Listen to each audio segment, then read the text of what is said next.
नमस्कार दोस्तों, आज की इस सुंदर वेला में हमारे सभी दर्शकों का हार्दिक अभिनंदन, स्वागत।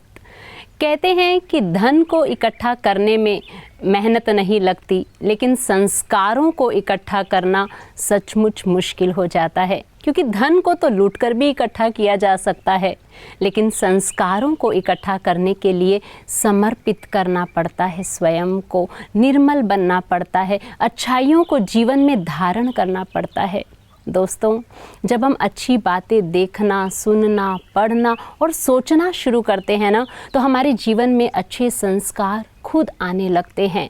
और आप सभी के जीवन को सुंदर संस्कारों से सजाने के लिए ही सबरंग कार्यक्रम हर रोज़ सुंदर बातें लेकर आपके सामने आता है। तो आज की सुंदर बात के लिए आइए चलते हैं सुवाक्य की ओर। ओम शांति। एक बार एक मिट्टी की मूर्तियां बनाने वाले ने ईश्वर से कहा कि तू भी कलाकार और मैं भी कलाकार हूँ। अंतर ये है कि तूने मुझ जैसे असंख्य पुतले बनाकर इस धरती पर भेजे हैं और मैंने तेरे असंख्य पुतले बनाकर इसी धरती पर बेचे हैं।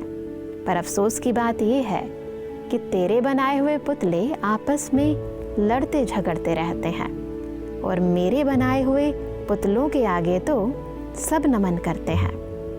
इसलिए जब भी आपके मन में किसी से लड़ने व झगड़ने का विचार चले तो एक बार अपने सुप्रीम कलाकार परमपिता परमात्मा को याद अवश्य कर लेना, क्योंकि आपके द्वारा किया गया हर गलत कर्म उस सुप्रीम कलाकार की कलाकृति पर प्रश्न उठाता है, हमारे मूल्य को जड़ मूर्तियों के मूल्यों से भी नीचे गिराता है।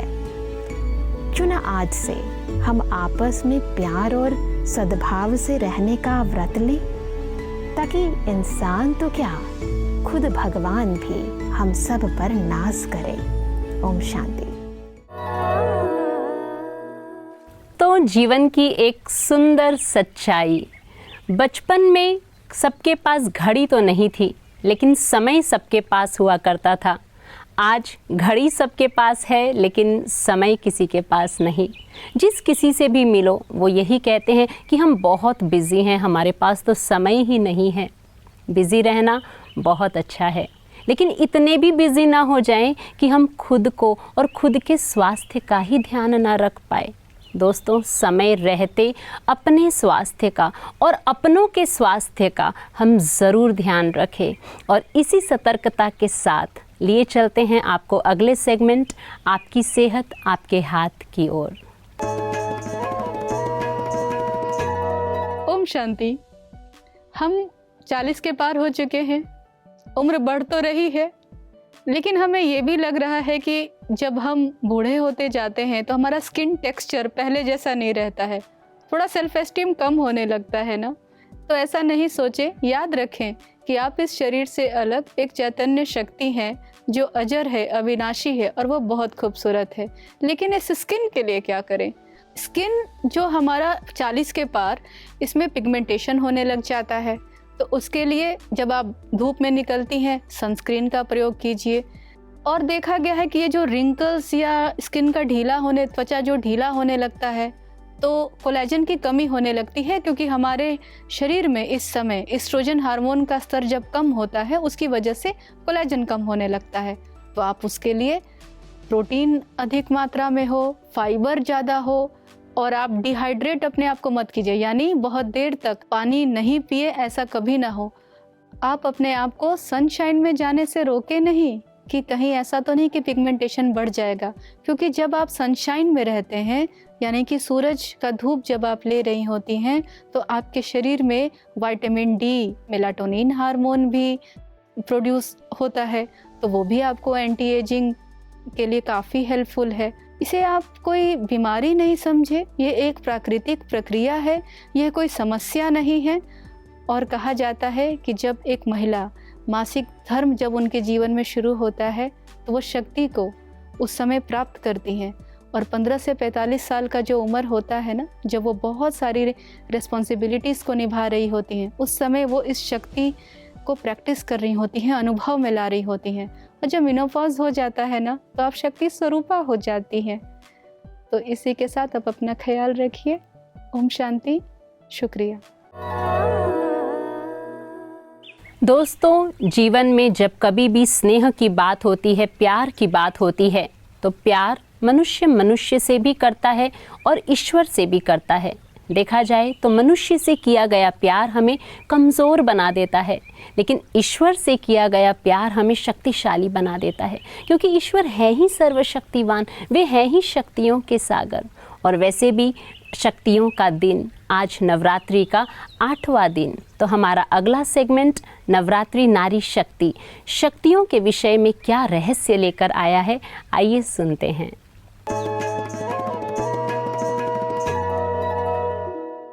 नवरात्रि के 8वें दिन माँ महागौरी की उपासना करते हैं, जो तपस्या की प्रतिमूर्ति हैं। उन्होंने शिव जी को प्रसन्न करने के लिए एक टक सूर्य की उपासना की थी। ये क्या बताता है कि अगर हमें देवी देवता बनना है तो हमें ज्ञान सूर्य शिव परमात्मा की बिल्कुल अखंड एकाग्रता वाली, शक्ति वाली साधना करने की ज़रूरत है। ज्ञान स्नान से हम आत्मा को उज्जवल कर सकते हैं, असत्य का नाश कर सकते हैं और अपनी योग की लगन से परम पिता परमात्मा शिव को प्रसन्न कर सकते हैं। शिव से योग युक्त आत्मा को ही शिव शक्ति कहा जाता है। जब हम शिव शक्ति बनते हैं, शिव परमात्मा से योग युक्त रहते हैं, जुड़े रहते हैं, कंबाइंड रहते हैं, तो शुद्धि आती है, असत्य खत्म हो जाता है। दोस्तों, सुखी मनुष्य अपने आंतरिक जगत को मजबूत बनाता है और वहीं दुखी मनुष्य बाह्य जगत को दोषी ठहराता है। सचमुच, यदि हमारी आंतरिक दुनिया खूबसूरत है, मजबूत है, तो हमें बाहरी दुनिया अपने आप ही सुंदर दिखाई देती है। हम कैसे अपनी आंतरिक दुनिया को खूबसूरत बनाएं, यही सुंदर विधि ब्रह्मा कुमारियाँ सिखा रही हैं। और कैसे इस सुंदर विधि को जन जन तक वे पहुंचा रही है, आइए देखते हैं आज की पीस न्यूज़ हाइलाइट्स में। बिहार राज्य के पटना क्षेत्र में ब्रह्मा कुमारीज कंकड़बाग सेवा केंद्र द्वारा विभिन्न स्थानों, विद्यालयों, रेलवे स्टेशन आदि जगहों पर नशा मुक्त भारत अभियान चलाया गया। यह अभियान 2 दिन तक चलाया गया, जिसमें BK राजीव भाई, पटना सेवा केंद्र संचालिका BK संगीता बहन समेत अन्य BK भाई बहनें भी सम्मिलित रहे।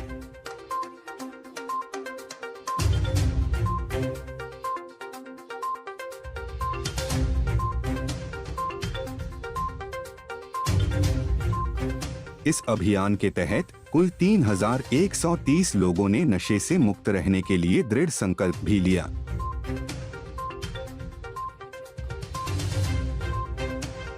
अंत में सभी क्षेत्र के मुख्य जनों को संस्था की ओर से ईश्वरीय सौगात भेंट की गई।